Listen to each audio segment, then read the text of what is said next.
right, welcome back to the Ryan Morrison Show. Today's guest is Max Albert.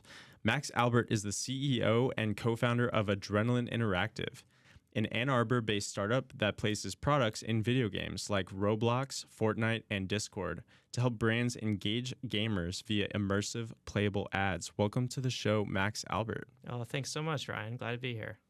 Awesome. Glad to have you as well. So let's just kick this off with an easy one. How did you come up with the idea for Adrenaline Interactive? That's a great question. So I was a software engineer at Ford Motor Company, 9-to-5 job, which was pretty fun, but it wasn't really my passion, automotive. On the weekends, I made mobile games, and in March of 22, I had a hit. It was an NFL-based game called Deep Pass Jam, top 10 sports game here in the U.S., and once it hit the top charts, I quit Ford Motor Company to pursue the gaming thing full time. My mother was horrified. Still doesn't really know what I do for work, but, you know, that's kind of how it all got started. That's awesome. Yeah, you took that bet on yourself, right, to build something meaningful. Yeah. The moment that my game started charting, it was like a drug. I mean, like, you have tens of thousands of players like playing it, commenting on it, loving it. So yeah, I knew right then and there that's what I want to be doing with the rest of my life. That's awesome. So talk about how you were able to figure out how to monetize some of the games early on, right? That was really tough. Like, even though the game was very popular, had tens of thousands of players daily, monetizing it was a challenge because most mobile games monetize with ad revenue. And the most popular ad unit in video games still to this day is what's known as an interstitial ad or an interruptive ad. You're like playing the game and then the game's paused for 30 seconds. They show you a video of like foot cream and it's a terrible experience for the gamer. Right. So the magical thing that kind of happened when my game was charting was I started to get brand deals and they just come out of the woodwork. They just find me. The first one was a mortgage company called LHM Financial.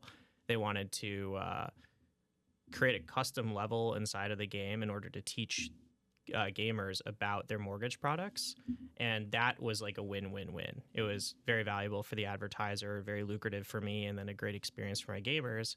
And so I just leaned in and I really like made my studio like all about kind of integrating brands into video games. That's super cool. So you had an insight early on when you were early in your journey building your company, and then you ended up basically creating Adrenaline Interactive because of some key insights. So talk about your realization on how to change up the game on how to monetize in video games. It's really such a great story of like do things that don't scale. You know what I mean? Like initially what I was doing was just as a service building these advert games or these brand integrations into existing games very manually. So we'd have to hire extra engineers and extra artists to like one of the early brand deals I did was for Reebok, and we created like a custom level inside of my game for Reebok, and it was a ton of extra engineering effort and artist effort to like bring that campaign to life. You know, eventually I realized like a lot of these processes can be automated, and so that's what bled directly into Adrenaline, which is kind of automating the process of how brands integrate into video games. Right. So you talked about interstitial ads versus your type of ads. So talk about the differentiator. Yeah. Interstitial ad, as described, is like a interruptive ad unit. So you're playing the game, 30-second pause to like watch a video for something bizarre, some sort of like shoe commercial, and then you're back to playing the game. Brand integration, it behaves a lot more like movie product placement. It's like imagine playing Fortnite and in the actual level, there's like soccer balls that say like FIFA on them. So it's just a more delightful experience for gamers. Right. So from the brand advertiser's perspective, how are they thinking about this interaction with Adrenaline Interactive? That was a fun one. But yeah, how are they thinking about it? Like what considerations do they have when they're thinking about doing a campaign? Yeah. I think that brands, the top priority is always like, is the game popular? And is it popular with our target demographic of who we're trying to reach? Advertisers are very interested in leveraging video games to reach younger audiences like Gen Z. So that's why they really gravitate towards Roblox, Fortnite, and we're seeing a lot of interest there. There's other things though too that you really need to consider. Like one of the biggest things is brand safety. Brands don't want to show up in these games that are like too violent or have themes of like alcoholism or gambling. That's why they really gravitate towards sports games particularly. These are great properties for brands to integrate into. That makes a lot of sense. So for CEOs out there with maybe more established brands that are not quite sure what the value of advertising in a video game is, what would you tell them? Well, this is a really big change coming for media, and it's like a tidal wave, and it's really going to be shifting hundreds of billions of dollars in advertising spend over the next 10 years. When you look at graphs of how Gen Z consumes media, it's very heavy on gaming. They actually play more video games in their free time than watch social media. And this is terrifying if you're an advertiser, because advertisers have really great tools to get their products into television and social media. And the tools that they have for gaming are like very immature products. Brands are realizing like, shit, if we're going to like continue to be a Fortune 1000 company, we need to make gaming a core distribution channel of ours. Copy. That makes sense. So can I ask you a question, Ryan? Yeah, go ahead. When are we going to make a Ryan Morrison show game? Oh, my goodness. Maybe interact with an AI Ryan, you know? Give me a pitch. Give me a pitch. What's that going to look like? I can make it sweet for you. Friends and family discount. Okay. That sounds good. That sounds good. We'll talk about the deal offline. No, that's super cool. So let's get into some of your campaigns, because you've had some really incredible wins and case studies come about recently. So let's talk about the one with Fortnite. Sure. We've done 3 campaigns in Fortnite so far for Dr. Squatch soap, Ball Boys soap, and FIFA. The real like running joke right now is that we're in the social impact space trying to help gamers discover soap for the first time. Which is hilarious, by the way. Thanks, if anybody knows gamers, you know, classic Cheetos and yeah, we're doing God's work over here, trying to get them to discover soap. So the first one that we ran was for Dr. Squatch soap with Sydney Sweeney, which was a total blast, like integrating her and her brand into the game in a way that kind of met both sides of the equation. I think Sydney would tell you herself that she's kind of more of an adult actress, like she leans into these kind of adult themes, and Fortnite is a kid's game. So how do you bridge that gap? That was kind of a fun challenge, but it resonated like super well with the gamers. Reached over 500,000 unique Fortnite players, and yeah. Okay, so peel back the curtain a little bit on like what the campaign was, because you're leaving everyone with a massive cliffhanger there. So Sydney, part of this campaign, people will remember this because it went supernova viral. Sydney sold her bathwater. She took a bubble bath in a TV commercial. Dr. Squatch soap saved the bathwater, smelted it down into like 2,000 bars of soap. And then we sold them in Fortnite and other e-commerce storefronts.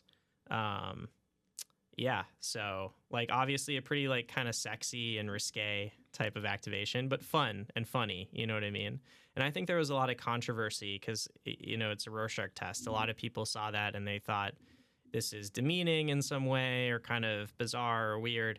The truth was, like, if you were around that marketing agency and around Sydney at all, like, this was her idea, like, her sense of humor all the way. She, like, leaned in and thought it was hilarious. So, yeah, I mean, it's just a funny campaign, to be honest with you. Yeah, it was awesome. So we're going to show everyone what that was like. The funny story about that campaign for my end was, like, that was our first like big time brand deal for this new company, Adrenaline, and I had raised my pre-seed round at that time. So I called up my lead investor, Doug, a fabulous venture capitalist here in Ann Arbor, Michigan, and told him, like, dude, Wahoo, we're working with Sydney Sweeney and we're selling her bath water in Fortnite. Like, isn't that exciting? Is that hype? And he's an older gentleman. He's like, oh, ew. Like, so he didn't get it. But the campaign wasn't for him. You know, it's for Gen Z and, right, you know, people with maybe a bigger sense of humor in that regard. So, yeah, I mean, it's a campaign that resonated with a lot of people. Yeah, I think it just comes down to, again, what you said earlier, which is knowing your customer, right? So at the end of the day, as a startup founder and CEO, it's your job to make sure you know your customers, and by proxy, knowing your customers' customers too. Yes. Right? So it's really cool to see that campaign come together, and also for for an Ann Arbor-based founder to be interacting with such cool brands. So that brings us to another one. Is there anything else you want to share about the Dr. Sasquatch? No, or not Dr. really. Squatch campaign? The only other thing that's kind of a funny story is I asked like the agency that was doing the campaign, an amazing agency called PDA out of New York. They do fabulous work. I asked them like, could I be paid in bathwater? Like, because I knew the price of that was going to shoot up the moment people, came on the scene. They obviously said no. Like, we don't have enough bathwater to distribute to our vendors. But yeah, I mean, of course, the moment that the bathwater was available for purchase, it like shot up on the secondary markets 500%. Was it the bathwater or the soap or both? The bathwater and soap are one and the same. Okay, like so the bathwater was in the soap. Okay. They made soap out of bathwater. I don't know if you guys saw the campaign, but the funny thing about it was when it came to you, it had a hole in the middle of the. You can use your own imagination about what that was for. Oh my gosh. So it's just a hilarious campaign. And PDA, I mean, kudos to them. Like, I think it's obviously not right for every brand to do that. I work with a lot of brands that are much more conservative than Dr. Squatch. But I think that there's a lot of brands like Duolingo is another great example, or Wingstop, that could really lean into this kind of like shock marketing in today's age and get a lot of value out of that. But back to my previous story. So I asked to be paid in bathwater. They said no, but it was a bummer because like once the campaign launched and the soap went viral, the soap increased in price 5,000% on the secondary markets. I would have made 1.5 million on the brand deal if I was paid in bathwater. Wow, you would have been an overnight millionaire. I know. With soap. Buy low, sell high. It's an asset class. It is. I think there's a world, not too far in the future where we're going to be bartering with Sydney Sweeney bathwater. That's going to be the currency that ties it all down. Wow. Okay. Well, hot take of the episode. I'm kidding. That's fun.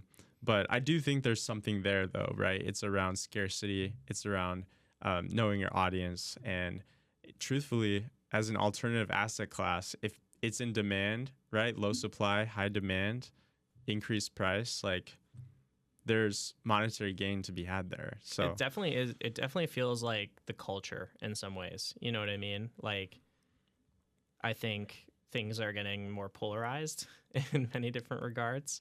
And this was definitely one of those campaigns that was like meant to like polarize its audience, Yeah. Well, incredibly brilliant job with that. Thank you. I really only played a very small role in it. Like, I think the geniuses behind like Sydney herself, to be honest, played a huge hand in creating that campaign, but also PDA and setting it up deserve a lot of praise. Yeah. Well, kudos to you and the team. All right, so let's transition to the next one. This one is fairly recent, so I'm really excited to hopefully be among the first to help you share this with the world.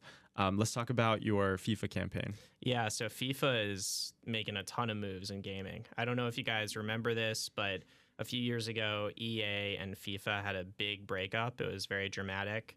EA, Electronic Arts, which made the FIFA game for the past 20 years, decided to not renew their license agreement for the FIFA brand. Now they have their game EAFC, which a lot of people consider to be like the soccer game, the football game. FIFA is realizing they need to get back into gaming for all the reasons that we talked about before. It really is the future of how consumers engage in media. All right, so let's transition to another really awesome brand deal you're working on. Let's talk a little bit about FIFA. Yeah, dude, super exciting. Dream client, always wanted to work with FIFA. I don't know if you guys remember or well versed in this, but a couple of years ago, EA and FIFA had a big falling out. EA chose to not renew their IP licensing agreement with FIFA. So they made their soccer game called EAFC.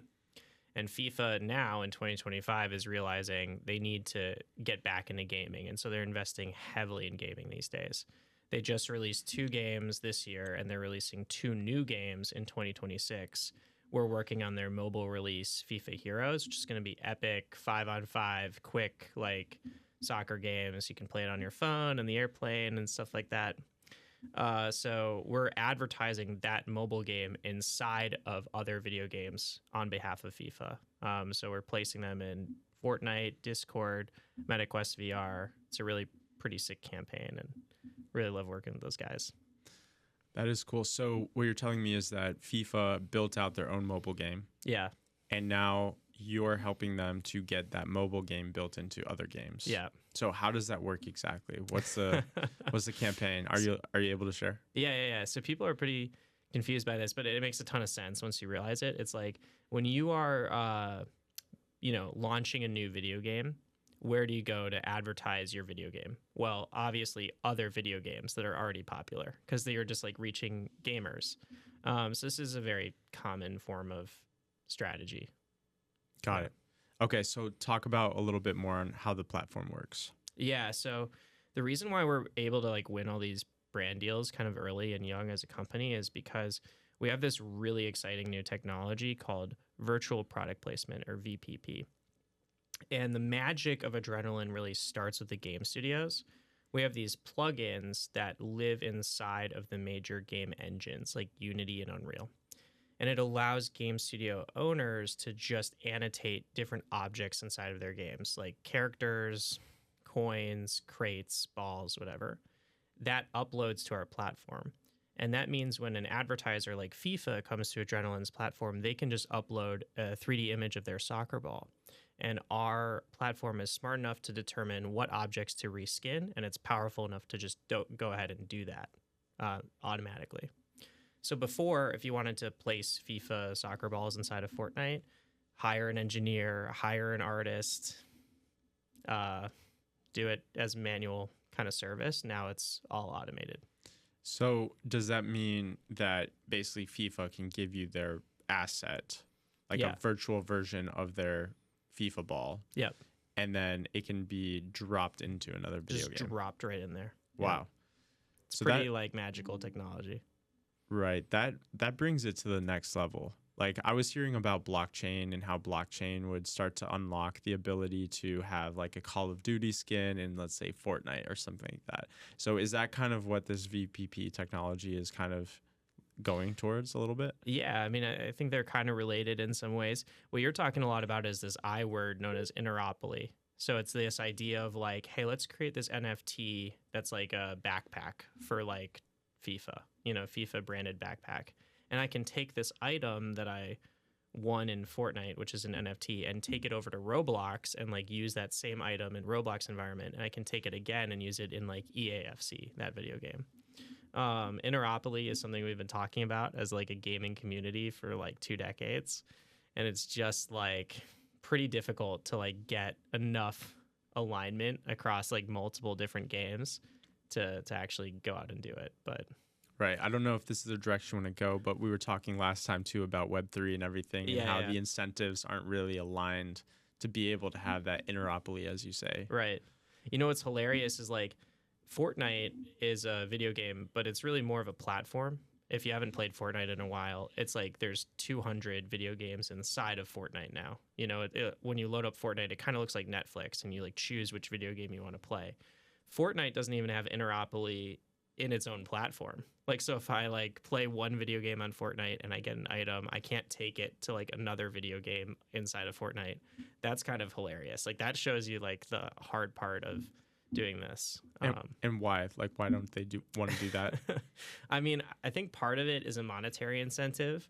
So like if you're Fortnite, your logic is, hey, I want my players constantly purchasing like new digital goods. So if I give them a ton of stuff that they won in this video game, they may not want to be buying more stuff in this new video game that they're just starting fresh. Got it. So yeah, the incentive there is just basically the stickiness, right? Yeah. To keep them on the platform. If you are going to do like interopoly, you have to keep constantly innovating and coming up with better digital assets and more exciting cosmetic goods. And there's kind of like this power creep mentality. It's just really difficult to constantly keep leveling up and be creative in that way. Right. I think that's actually where Adrenaline Interactive is well positioned to be a driver of both unique monetization strategies for brands as well as leading on culture, right? You kind of sit at the intersection, because when we go back to the Sydney Sweeney and Dr. Squatch campaign, like, wasn't it that Sydney Sweeney had pretty much like the internet was blowing up because she was bringing American Eagle back or something like that, like shortly before that, right? And I don't know the timing of it all. But I did this hilarious like thing down in Austin, Texas a few weeks ago. There was this event called Pitch Roast where I was invited on stage and I pitched my business, and then the Kill Tony comedians roasted me. Like it's almost Wait, really? Yeah. So were you like on Kill Tony, or it was just more of like a side, but the same people? It was a side thing, but the same people, and they put it online, and so I mean it blew up. It was definitely like a popular thing that they're doing more and more of. But yeah, they business pitches. Yeah. Oh, heck yeah. So all like venture backed startups. It was hilarious. It was a great event, and I was really, really grateful to participate. But they definitely did roast me pretty hard for Sydney Sweeney and American Eagle and stuff. They cracked a few jokes in that that realm. Well, I mean, it was smart. And it's funny because actually at an event recently here in Ann Arbor, A2 New Tech, one of the attendees came over to me and told me, like, hey, you should consider like a live pitching show or something like that. Totally. And I thought that was a really cool idea. And then now you're telling me it's happening in Austin. So, but anyway, we could learn a lot from that. Yeah. So it's fun. A lot of founders told me like, you're crazy for doing this. Like, this is so inappropriate or whatever. I really like making this genuine, and I have a good sense of humor. I think my whole company does too. We're all like big comedy fans. So like my whole company was there in attendance. We had some good laughs out of it. That's awesome. Well, for the YouTube listeners, we'll go ahead and drop a link to that so people can check it out. But that's super fun. A little bit more raunchy than this podcast. Be careful with small ears around if you're gonna listen to that. Yeah, we're gonna have to protect the brand integrity of the show. No, that's awesome. That's really cool. I do want to get to Ann Arbor startup scene. We have Pitch Me and everything, but I want to talk about one more really interesting campaign that you're working on. So let's talk a little bit about Ball Boys. Yeah, Ball Boys is an incredible product. I've never seen a CPG business grow as fast as them. Like, that is the most insane product of all time. It went from 0 to 10 million in run rate in 2 years as a CPG business. Insane. So the reason why is because the founder, Carson, really dialed in on a very potent problem that these middle school and high school athletes are experiencing, which is acne. They have tons of acne from sweat and stuff, and it's embarrassing. So he released a product that actually helps athletes in middle school and high school like cure their acne. And of course, he's trying to reach Gen Z, so our product was perfect for him. We leverage our technology to reskin Fortnite characters to give them acne in the game. And in order to clear their acne, they needed to run up to these Ball Boys soap placements in the game, and they got a speed boost as a result. So it was like a really exciting brand education moment. It drove 62,000 site visits to his website. Many of them bought the product. So it was just a really fun campaign. Yeah, that's meaningful, but it's also fun because it's not like those interstitial ads where you're just getting hit with it, and everyone hates those because you're just sitting there, you're trying to play your game, but it's a free game, so they have to figure out some way to monetize, right? When you do brand integrations well like this, you see the engagement tick up, not down. 100%. So it really is like a win-win-win. Right, right. And if it's fun for the gamer, and then it's also valuable for the gamer too, because they're getting a product that they need. Yeah. Do you want me to blow your mind really quick here? Yeah, go for it. Do you want to see this? Yeah. So Amazon has this insane product, this virtual product placement technology for their Amazon original shows. And I shouldn't be telling you guys this, but I will because you guys are cool. And nobody will tell anyone, right? Yeah, no, not yet. I mean, maybe in the future when thousands of people are watching the show.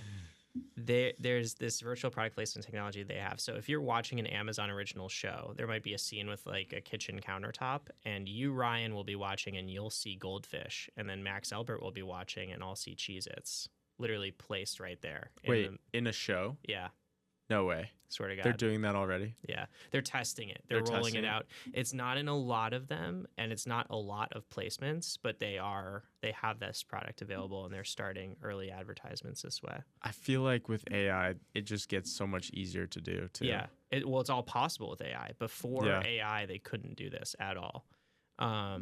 But that's really the future of how advertisements are going to work. So before, it was like content and then advertisement and then content, and it was all very separated and very clear. What we're moving into is this whole idea of virtual product placement, which like I'm doing for gaming, Rembrandt is doing for social media, and like companies like Amazon and Myriad are doing for like television and movies. But it's blending them together. So the advertisement and the content is going to be one and the same, which a lot of people, that's scary, because like they're worried that they're going to be advertised to and not even like know it. But I think as long as we include really good labeling, like at the forefront of the show, saying like, hey, look, this is going to be filled with Ritz crackers, FYI. Okay, so that kind of reminds me of a video I was recently watching with Sam Parr. Yeah. So Sam Parr was talking about the pendulum swing of content, right? And how there was a wave of really organic content where people were doing selfie style videos and not overly edited. And then now recently, the current trend is highly edited cinematic content. And it made me think more too about what we were talking about earlier with just like, sorry, I lost my train of thought. We'll cut. Product. Yeah. Oh yeah. So we're talking about like highly produced, like really great experiences for the users on content and product placement in things like shows, right? Or so let's talk a little bit about how different platforms like Amazon and Netflix are starting to introduce different technologies to create these really amazing brand experiences. Yeah, I mean, I think like one of the more interesting use cases of like virtual product placement is like, wouldn't it be super cool if you're watching your Netflix show Emily in Paris and you see like one of the characters wearing like a cool green jacket and like you want to buy that like right immediately there, But I think this type of advertising is really tough to get right. The whole point of like virtual product placement is to like make the ad non-interruptive. But to create like a checkout kind of option inside of the show, it almost like takes it back to a place of interruption. And nobody's really figured it out. But a lot of people are trying to do like some sort of virtual product placement, but plus like checkout type of functionality. Right. You blew my mind earlier when you were telling me that Amazon is experimenting with different ad placements. Can you tell us a little bit about what they're doing? Yeah, I mean, so literally the showrunner will like carve out like a 3D space in their show, right? Like it could be like on a kitchen countertop, for instance. And we can fill that 3D space at like after the show's wrapped, after it's all shot. We can fill that space with whatever 3D product we want. So like for one user, it's Nike shoes, and the other user, it's Ritz crackers. But the thing that's like truly mind-blowing and innovative about it is that it's not Nike shoes for everyone that watches the show. Like Ryan's going to be watching the show. He sees Air Force Ones. Max is watching the show. I see Pringles. Like that's just the nature of how advertisement's going to be in the future. It's just so mind-blowing. For the listeners out there, like literally AI is enabling this technology that allows completely personalized native ads inside of things like TV shows, movies, things like that. People are really like, I think there's a lot of naysayers about AI these days, or there's building naysayers. A lot of people are like, AI is just like crypto. It's like a product, or it's a solution in search of a product, like no way, Jose. And I can tell you, like, it is not just helping business owners like write emails. The biggest use case of AI that I've seen is it's completely changing advertising. Advertising is getting insane with AI. And part of it is this virtual product placement stuff like we talked about. Like, because before it wasn't possible to insert a Pringles can into a show because like, you have to hire like an editor to like make the lighting like look okay for the Pringles can based on like what the show is at. Now with AI, it's just like, let's insert a Pringles can in there. It's super easy. But the other thing about AI that's changing advertising is with attribution. So like advertisers are always trying to put the right product in front of the right consumer at the right moment. AI helps enormously with this. You know, you can tell essentially an agent like, hey, which consumers watching this show are right for Pringles and which ones are right for this Nike shoe, and it'll figure it out with pinpoint precision. It's amazing because I think it also has like virality built into it, right? Because you and I could be watching a show, just we're buddies, you know, we enjoy the same TV series, and then we could be talking about it, and you know, I guess maybe the odds of us completely noticing certain things might be, I mean, you'd have to be looking for it probably, right? It's a little more subtle, but if you do, if they make it more noticeable, like, did you catch that scene? Like, what did you think of that? And you're like, what do you mean? Yeah. I saw it differently. Right. Like, and that just builds a conversation, right? And there's built-in virality for that. I do think it's really interesting, like the polarization of media, like how we're kind of consuming different things, you know? So like, based on your demographics, you know what I mean? So if like AI is going to learn Ryan's preferences, and then it's going to show Ryan like different products than it's going to show me. You know what I mean? And it already does this, right? So like in the YouTube ads that we watch, like we see different products. I see, you know, creatine and testosterone because I'm trying to bulk up. Ryan's trying to slim down. So like, but, you know, I think that it's interesting, and it's only going to get more polarized, I think. Like, I think that, like, the way that we experience media in the age of, like, mature AI is going to be very different. Meta's releasing this new product, which is, like, TikTok, but only AI content. So it's just, like, constantly generating what it thinks you want to see. Like, that's how wild. Fragmented is it going to be? Because now you're like the only person seeing this short form video because it's yours. Like, it generated it for Max, you know? So these like rabbit holes are going to get very insanely disparate. Yeah. The future of social media or interest media, I guess, at this point is, it's unfathomable. I feel like for the normal person, unless you're like in it and seeing it happen in real time as the engineers and the different people who are pushing it forward. What do you think is going to happen with AR? You know, like the Meta glasses and that kind of thing. Big fan. I'm so happy you got on this subject. You just saw me sat up. I'm like, let's talk about AR. Okay, so the thing about AR, for those of you who are not aware, AR is the smartphone killer. So everybody's racing to develop this product. It's the Meta Orion glasses. It's the Snapchat spectacles. It's literally glasses, like not much heavier than like reading glasses that you can wear on your face. And then it kind of morphs the world around you, right?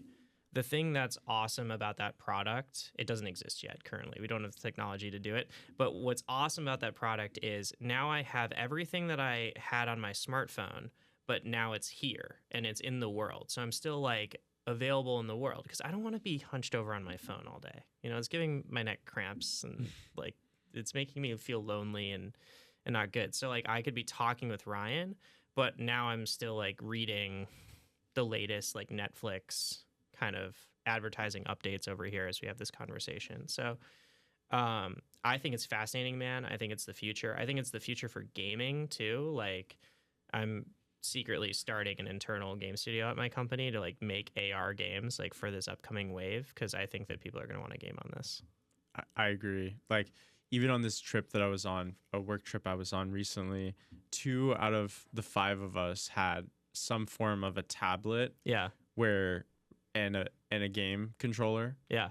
And just mobile gaming. Yeah. You know, on downtime. Right. And but how much cooler would it be if it's here? Yeah. You know what I mean? Yeah, exactly. If you could just do it in real time. So I want to talk to you, Ryan, about this. I have a question for you. I think it's really interesting, the race to see who's going to deliver this product first. And I'm going to give you the landscape and you tell me what you think. So Mark Zuckerberg, they all have really interesting advantages and disadvantages.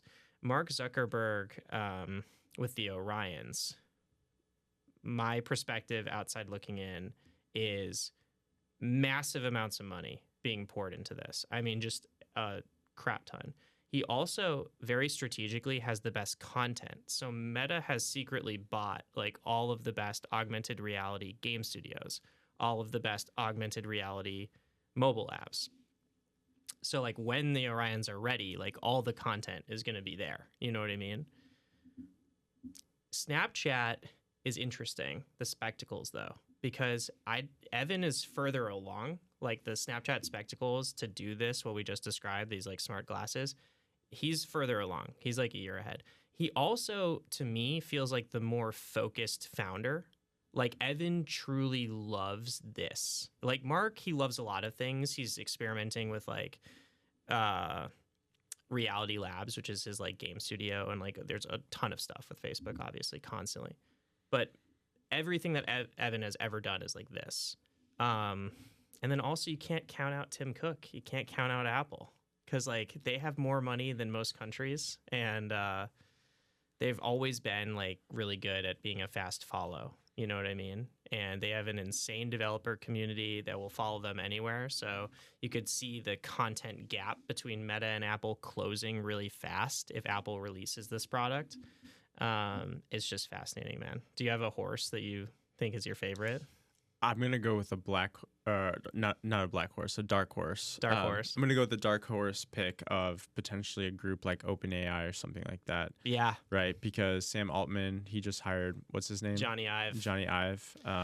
That's interesting. So yeah, I'm gonna go with the dark horse pick. I just think that with a company like Meta, they're just too big and bureaucratic, and just the level of speed that you need in this race. I just think even with all the $100 million signing bonuses on this thing to get the talent, I just think that it's going to be too hard to coordinate the effort. And I think if you go leaner, you'll be better. I don't disagree, but they have money to blow, and they are blowing it. But that's the thing, right? Yeah. I don't know. The other thing that Mark has that I think is really important is he has these strategic relationships with Ray-Ban and Oakley, which I think, right. Really importantly, like shores up a lot of weaknesses of Meta and Mark Zuckerberg in particular to build this product. Because the one thing that Mark has never done is release like a really strong hardware product. He's really bad at making like hardware sexy, candidly. Yeah. And these like Ray-Ban does, like that's what Ray-Ban does, like it can make like a sexy smart glasses thing. You know what I mean? So, I mean, they have the competitive advantage as of now, like clearly, right, with the game studios and all the engineers and stuff. But I just think that it's too big, to innovate quickly. Yeah. That's just my take. I could totally see Meta getting there first, but having like some small chinks in the armor that leaves an opening for OpenAI or Apple or whoever. Yeah, it's a question that I wrestle with constantly, because we are going to definitely want to do virtual product placement inside of AR games. That is like a certainty of Adrenaline. Like that is the next wave. That's probably how Adrenaline gets to be $1 billion company, to be honest, is taking advantage of that shift that's coming. The question is like, what ecosystem do you really bet on? You know what I mean? Do I bet on Meta? Do I bet on Apple? Do I bet on Snapchat? And maybe I don't need to like bet the house, but like which one do I like lean into more than the others? I mean, is it possible to build your own kind of AR like store, like app store or something like that? The way that we're attacking it is we're making like some AR games. Yeah. So like the first, I'll just tell you, and this is still like years away. We'll probably release this in like Q1 of 2027. But what we're making is almost like a to-do list game, where imagine you're wearing your smart glasses and on the right it says like Ryan wakes up, he works out, he goes to his podcast studio, right? And it's almost like a little gamified like quest list. Mm-hmm. And it shows you an arrow like in the real world that's like leading you to these places. Like you wake up and you get out of bed and it's arrow to the gym, and then you work out there. Jeez. And then when you work out, check. Okay, then it leads you to the podcast studio, check. You're kind of cringing at that. I'm cringing a little because I know that I'm a checklist person. Yeah. So, but the thought of, me being, my glasses like vibrating profusely because I missed my morning workout or something like that. Don't miss your morning workout. Yeah, that's no, right. No. Like I don't think that we have it figured out yet. Like I'm not trying to tell you like if you hear what I just said and you think like, oh, that's dystopian, it might be, and like we're still gonna iterate a lot to figure out like what is the right vehicle, but that's gonna be like the first kind of space that we play in. And then I think like a lot of our impetus for that is then like how do brands get integrated into an app like that? Like maybe like on your way to the gym, there's like whey protein like placements in the world that are there. And you can obviously pay like a subscription to like remove the product placements in that app. But if you're somebody who just wants to like enjoy this app for free and you don't mind like the product placements kind of being like in your world, like you can just, you know, have their whey protein there. Yeah. I just worry with that world, the Ready Player One world, you know? I mean, that movie ended great. It, you know, ended on a positive note, but the idea of tying the virtual world into the real world and then, you know, central bank digital currency, and if I don't pay my credit card on time, they can just take my money. It's so funny. It's so true. There is a really epic quote in Ready Player One. The big like evil guy is the CEO of this like terrible company called IOI, right?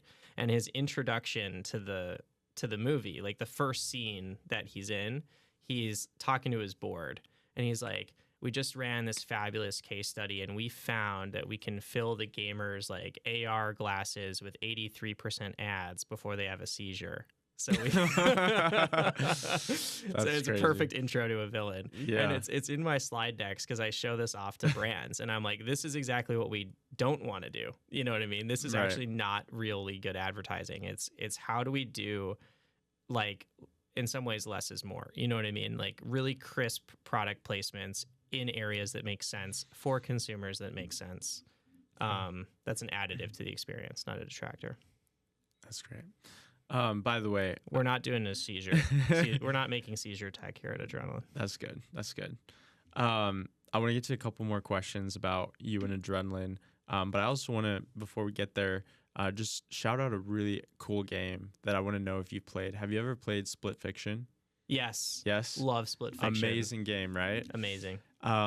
What's so cool, and you reminded me about that game is, I mean, just the mechanics of the game are incredible, and they really utilize the 3D space of the game in incredible ways, and the fantasy world and the science fiction world, and blending them and working together. It's got so many elements of a great game, but I think what takes it over the top too is the storyline. Yeah. Right? Like the premise of the game is that there are these authors that are kind of struggling authors, right? And they're trying to get their first publishing deal. And so they go into the studio, and the main guy, whatever his name is like, great, you're gonna, you know, go into this pod, right? And you're gonna live out your like book, right? That you wrote.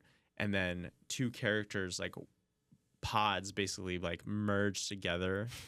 Like they're these like ephemeral like pods kind of thing. They merge, and then they live out their storyline together. And the villain, or the main, the guy who came up with this corporation, is basically trying to extract all of the stories that they've ever written and then turn it into like a forever engine of like creating new stories and new books and new games and things like that. I think it's just a really awesome game. So while we're on the topic of gaming, it's epic. I played it with my girlfriend.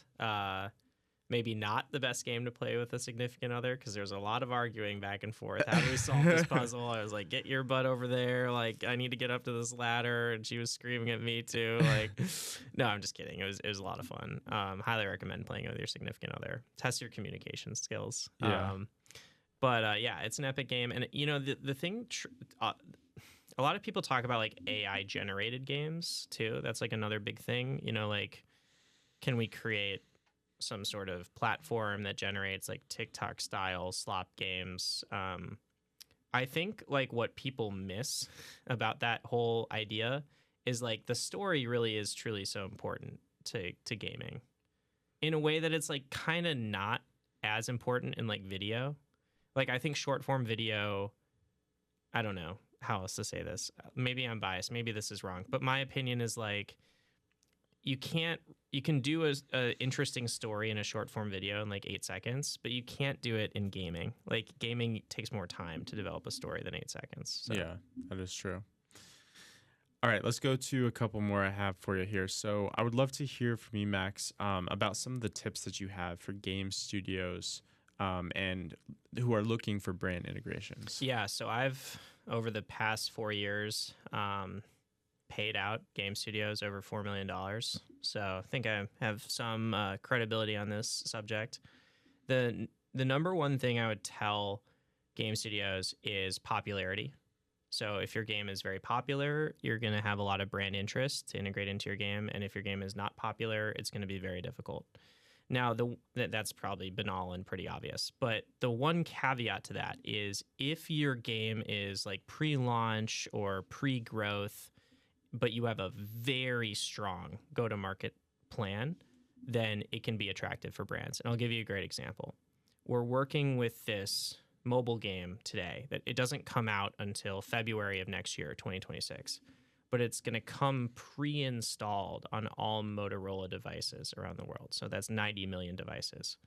Okay, now brands like Chipotle and Walmart are like, interesting. Like, we maybe should get in here like early. Your go-to-market doesn't even need to necessarily be that strong, but it needs to be like close to that if you're pre-launch and you want a brand deal. So that's part one. Part two is brand safety, which we talked about.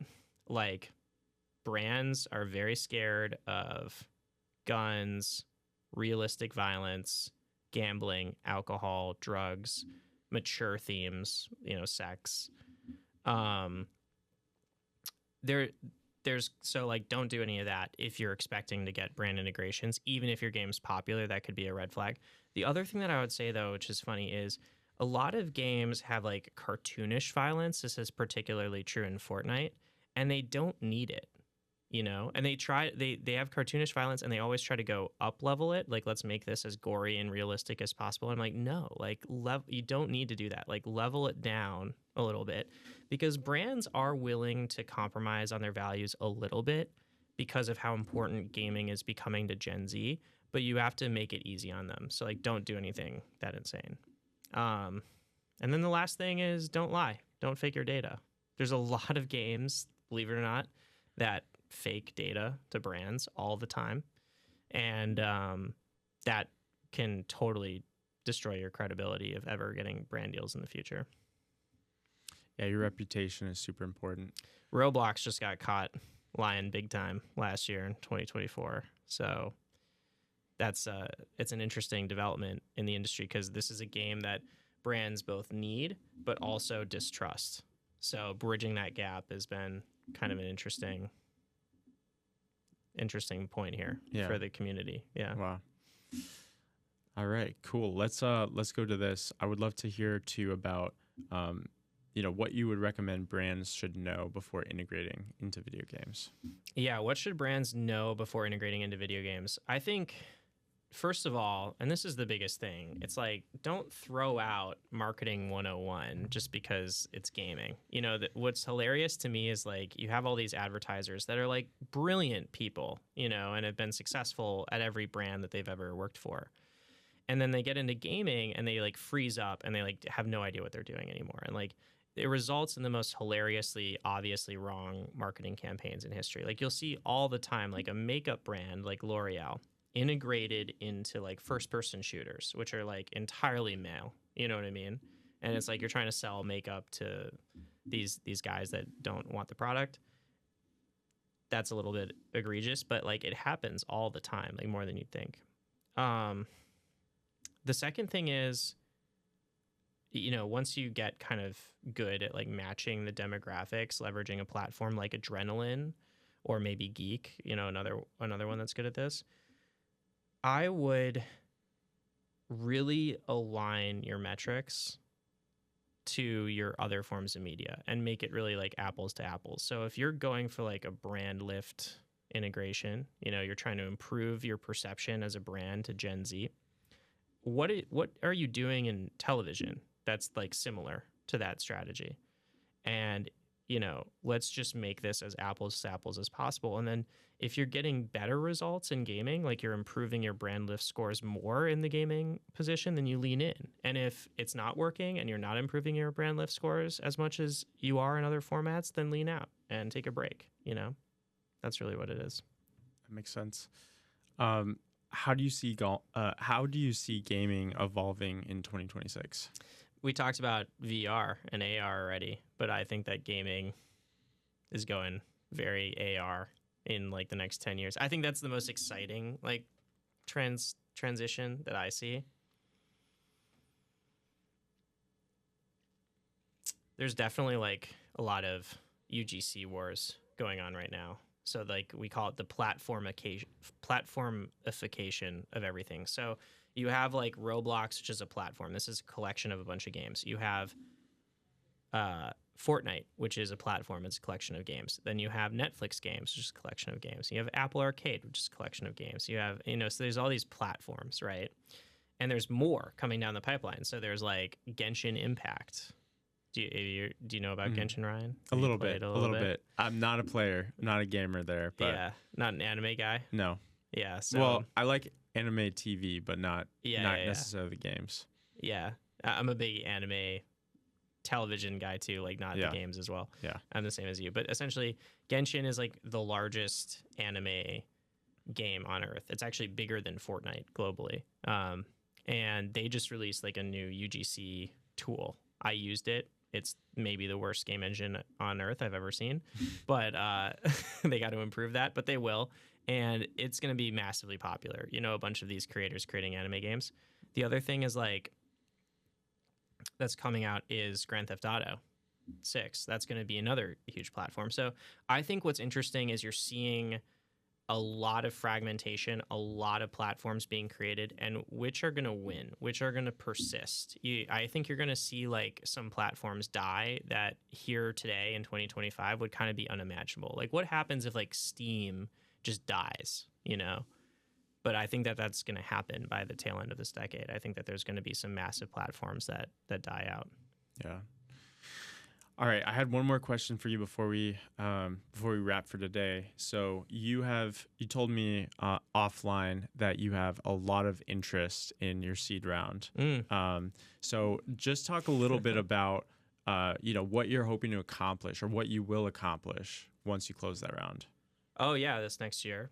I think with regards to fundraising, it's always about quick growth, and there's definitely like still more growth to do with our platform on the engineering and sales side. That means onboarding more video games across Roblox, Fortnite, Discord, MetaQuest VR, Apple, Android, blah, blah, blah, blah, blah. There's also onboarding advertisers, like getting people beyond FIFA. It's also Kroger, Sargento Cheese, Chipotle, blah, blah, blah, blah, blah. But I think in terms of a feature set, one of the things that we're really interested in building is like real-time bidding. So that means like if you are FIFA, you're placing a product in Fortnite, but maybe Nike wants that spot more. So they're willing to bid a little bit higher amount. And this is all happening instantaneously with algorithms. So it becomes this like really fast, really efficient way to target ads and get ads in the right places. So that'd probably be like one of the bigger things that we're intending to build here in 2026. That's incredible. You should talk to upstairs. We're at Bamboo right now in Ann Arbor. I'm going to connect you with somebody upstairs who built their own kind of custom bidding tool solution. For advertising. Yeah, for hotels. Is it bottom up or top down? I don't know the details. I just know that it exists. So I'll just connect you with them, and you can chat with them about it. The other thing that we got to do, Ryan, here, well, you have some really sick Adrenaline interactive hoodies, but we got to get some Yetis next. Okay. It's like the next thing after we raise seed is some Yetis. Awesome. That sounds great. Anything else that you want to share today with the listeners? Oh, man. EA just acquired for $55 billion. Third largest game studio on earth, acquired for $55 billion. I think that a lot of people have been asking me about my thoughts, and my thoughts are, underpriced. probably could have gotten 100 billion. Wow. Yeah, I think that the studio is incredible, and they deserve every penny. And it just shows you the size of gaming these days. You know, gaming is bigger as a media than movies and music combined. Yeah. And I think, you know, the investors kind of recognize that they want their foothold with this really great studio. That's great. Well, gaming is starting to be picked up in Michigan too. We have Pitch Me competitions going on in real time right now. As of recording, you're competing tomorrow. So do you have any insights or anything you want to share about that competition and just giving Michigan a shout out here? I'm really excited. So Gretchen Whitmer, shout out to you. She's a Michigan State grad, which, you know, is unfortunate. I'm a Michigan grad, so we have a little bit of a rivalry, but she's done fantastic things, I believe, for the entrepreneurship community. It's undeniable to say that. She's done fantastic things for business owners here in Michigan. And one of the big initiatives is like getting these pitch competitions similar to Shark Tank up and rolling. This next one that I'm doing tomorrow is for $250,000. There's 5 companies. We're all like in the AI space. Panel of VC judges who are excellent. I love pitching. It's like one of my favorite things to do. I participate in them all the time. So it's just a great way to network, and just really excited about building here in Michigan as a Michigan entrepreneur. You don't necessarily need to build in New York or Chicago anymore. You can build it in a underrepresented zone. That's great. All right. Do you have any pep talk for me here, Ryan? I think you did great. I think the podcast is fun. I think, I think you definitely are in a gold mine of opportunity where technology is headed. And I just hope that the judges see it that way, that they see that this is truly a huge tailwind that you're riding, and, and a very talented founder at that, to achieve all these goals that you have for your company. So yeah, I just wish you the best of luck. I know you're going to do great, and I will be there. So I'll be cheering you on. Thanks, man. Yeah. Cool. You got to give me like a football style, like you're the man, like go out and do this. We'll do it in the morning. Right, we don't want to do it too soon. Yeah. You're going to do great. So thanks, man. Appreciate it. All right. So when is this podcast going to be acquired for $55 billion? Any ideas? We'll see. We'll talk to Sampar or HubSpot or Spotify or somebody. Yeah. We'll figure it out. Perfect. Cool. All right. We good? Yeah, we're good. All right. Thanks we'll so wrap much, there. Ryan. Thanks, Max.